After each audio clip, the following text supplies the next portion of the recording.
నరాల గుండా స్వేదం వచ్చినప్పుడు అది దుర్గంధం. అవునా? తాగేటప్పుడు వాటర్ తాగుతాం, ఉమ్ముతాం. ఉమ్ము మన బాడీ నుండి మన నుండే ఉత్పత్తి అయింది. తిరిగి దాన్ని తీసుకోగలమా? అసహ్యం. చూడండి, తీసుకోనేమో మంచిది తీసుకుంటాం, కానీ వీటి నుంచి తిరిగి ఉత్పత్తి అయ్యేది మాత్రం చెడుదే. ఇదొక పాఠం. అలాగే శరీర కార్యములు కూడా హేయమైన కార్యములు. వాటిలో ఒక్కటి కూడా మంచిది లేదని పౌలు మహనీయుడు చెప్పాడు.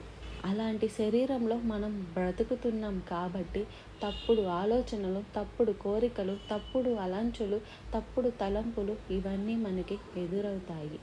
అవి మనకు రావటం తప్పు కాదు. వాటిని పారద్రోలకుండా వాటిని మన తలకాయలో గూడు కట్టుకొనిచ్చి వాటికి క్రియారూపం ఇచ్చినప్పుడు అది శక్తిగా మారుతుంది. అది మనల్ని పట్టి పీడిస్తుంది. అది పాయింట్.